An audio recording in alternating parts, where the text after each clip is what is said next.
Turasubiye kubaramutsa no kubaha ikaze banywanyi mudahwema gukurikira ibiganiro n'amakuru tubagezaho kuri Imboneshakure ya Hejuru TV, mudahwema kutwereka ko mudukurikira. Turabaha ikaze aho muherereye hose. Se abari mu gisagara ca Bujumbura vyoba vyifashe gute? Abari hafi y'isoko ya Ruvumera vyoba vyifashe gute? Tubazaniye amakuru mashasha. Muri Edeni amakuba arakomeje kwiyongera. Isoko ya Ruvumera iri mu Buyenzi mu gisagara ca Bujumbura yahiye, ndetse icateye umuriro kugezana n'ubu tubagezaho iyi nkuru ntikiramenyekana.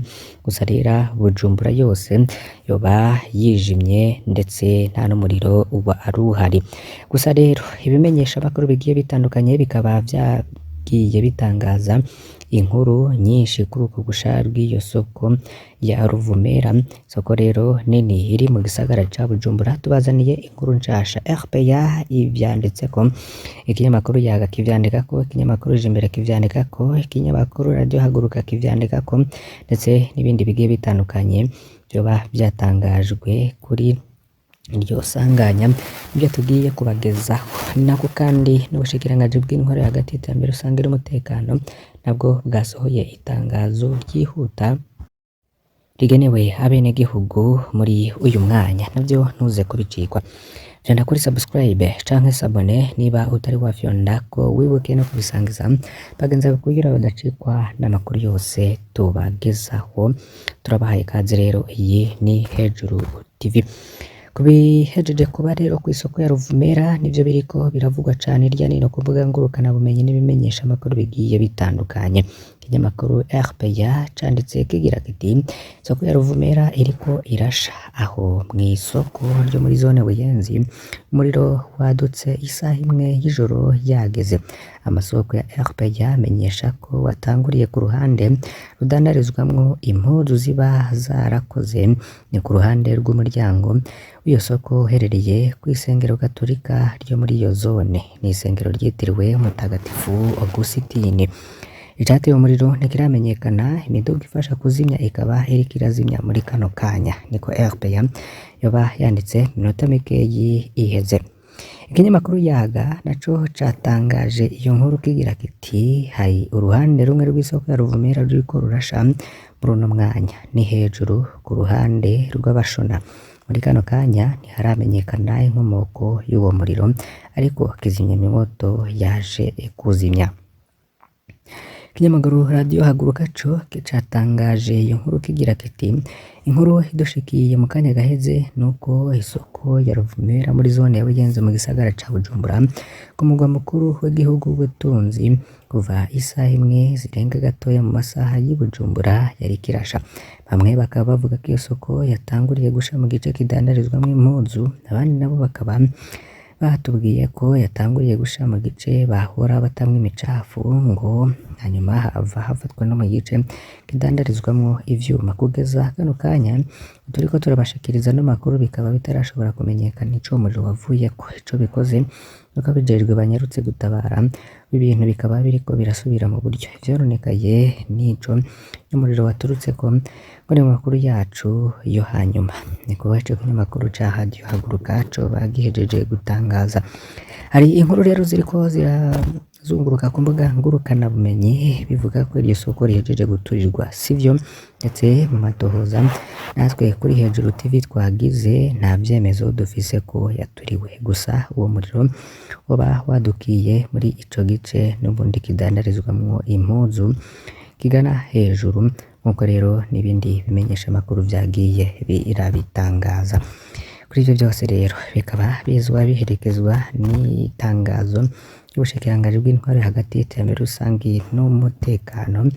Nabo rero bakaba batangaje itangazo rigenewe abenegihugu bagira bati ijambo rishikirijwe n'umushikiranganji w'intwaro yo hagati mu gihugu w'iterambere rusange n'umutekano ku munsi mukuru mpuzamakungu hariwe abatabazi bigiriwe Bujumbura igenekezo rya 2 Rusama 2024. Iryo jambo ritangura rigira riti Barundikazi, kuva ku igenekerezo rya 4 Rusama umwaka w'igihumbi kimwe n'amajana 1999, inyuma y'uko abatabazi batanu mu gihugu ca Australia basize ubuzima mu gikorwa co kuzimya umuriro w'icaduka mw'ishamba, amakungu yama ahimbaza umunsi mpuzamakungu wahariwe abatabazi. Ihimbazwa ry'uwo munsi mpuzamakungu ni umwanya wo kwibuka abo batabazi n'abandi bose bitanga batiziganya mu kurokora ubuzima bw'abantu no gukingira ibidukikije. Mu Burundi duhimbaje uwo munsi bugira gatatu, tukifatanya n'amakungu twibuka twongera dushima ubwitange bw'abo batabazi. Ni kandi akaryo keza ko guhamagarira abenegihugu muri rusange gushira mu nteguro zabo imigambi myiza yo gukinga ingaruka mbi z'ivyaduka, zaba izova ku bikorwa by'abantu canke guhindagurika ry'ibihe. Ihimbazwa ry'uwo munsi mpuzamakungu ni kandi akaryo keza ko kumenyesha abenegihugu akamaro k'abatabazi kibonekeza mu bikorwa byo gukinga no kurwanya imiriro, mu butabazi bw'ibanze, ku bahuye n'ibiza, gukingira ivyabo no kubungabunga ibidukikije. Ni umwanya mwiza kandi wo kwibutsanya ivyakorwa mu gukinga no kugabanya ingaruka mbi z'ibiza bihungabanya imibereho y'abenegihugu n'iterambere rusange. Icivugo c'uno mwaka ni umutabazi w'umuhinga mu gikorwa c'igihugu. Itorwa ry'ico civugo ritanga akaryo ko gusuzuma no kurimbura aho tugeze mu bijanye n'ubushobozi, ubuhinga n'ibikoresho bigezweho bibafasha kurangura ibikorwa vyabo vy'ubutabazi nabo nyene bikingiye, tutibagiye kubakarihiriza ubwenge no guhimiriza abenegihugu gufashanya n'abo batabazi mu bijanye no kurangura neza iyo mirimo. Barundi barundikazi, leta y'u Burundi irakenguruka cane ubukerebutsi no kwitanga kw'abatabazi mu gikorwa cabo c'iteka co kurokora ubuzima bw'abantu mu bihe vy'ibiza, mu gukingira ivyabo, inyubakwa za leta n'iz'abenegihugu tutibagiye n'ibidukikije. Leta y'u Burundi yiyemeje kandi gushigikira abo batabazi mu ntumbero yo guteza imbere ubuhinga n'ubumenyi no kubaronsa ibikoresho bigezweho bituma barangura neza imirimo yabo ya misi yose. Turashimiye kandi abo bose bama bitanga batiziganya mu gufashanya na leta y'u Burundi mu bikorwa bitandukanye vy'iterambere, na cane cane mu kugarukira ku bahuye n'ibiza. Ibirori vy'uwo munsi mukuru wahariwe ubutabazi bizoba ejo, aho bukera kw'igenekezo rya gatatu Rusama 2024 mu gisagara ca Bujumbura ku cicaro c'ubuyobozi bukuru bw'igisata gikuru kijejwe gukinga no gutabara mu gihe c'ibiza n'isibe kiri Isororezo muri komine Mukaza kuva isaha 3 z'igitondo. Murakoze. Iryo rero ni ijambo ryashikirijwe n'umushikiranganji w'intwari hagati mu gihugu, iterambere rusange n'umutekano ku munsi mpuzamakungu wahariwe abatabazi.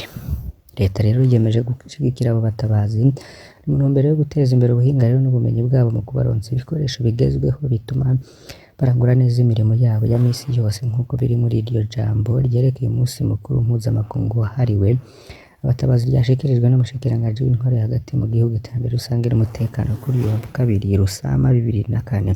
Itorwa ry'icivugo c'uyu mwaka umutabazi w'umuhinga mu gikorwa c'igihugu ngo ritanga akaryo ko gusuzuma no kurimbura aho igihugu kigeze mu bijanye n'ubushobozi, ubuhinga rero n'ibikoresho bigezweho bifasha kurangura ibikorwa vyabo vy'ubutabazi nabo nyene bikingiye, batibagiriwe kubakarihiriza ubwenge no guhimiriza abanyagihugu bafashanya n'abo batabazi mu bijanye no kurangura neza iyo mirimo.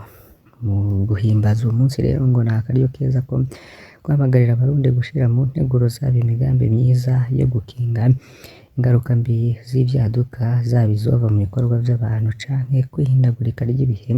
Ni akaryo keza ko kumenyesha abanyagihugu akamaro k'abatabazi kibonekeza mu bikorwa vyo gukinga no kurwanya imiriro, mu butabazi bw'ibanze ku bahuye n'ibiza, gukingira ivyabo no kubungabunga ibidukikije, hamwe no kwibutsa ivyokorwa mu gukinga no kugabanya ingaruka mbi z'ibiza bihungabanya imibereho y'abenegihugu n'iterambere rusange. Umunsi mpuzamakungu wahariwe abatabazi watanguye guhimbazwa ku wa 4 Rusama mwaka 1994 nyuma y'uko abatabazi 5 mu gihugu ca Australia basize ubuzima mu gikorwa co kuzimya umuriro w'icaduka mw'ishamba. Mu Burundi ibirori vy'uwo munsi nk'uko twabibabwiye bizobera mu gisagara ca Bujumbura ejo ku wa 3 Rusama 2024. Turabakengurukiye ko mwakurikiye aya makuru twabagejejeko muri uyu mwanya. Basabe rero kugira ngo ntimuzocikwe n'ayandi tuzobandanya kubagezaho kuri iyi mboneshakure ya Hejuru TV. Fyonda kuri subscribe canke sabone niba utari wafyondako, wibuke no kubisangiza bagenzi bawe kugira badacikwa n'amakuru yose tubagezaho. Imana ibahezagire.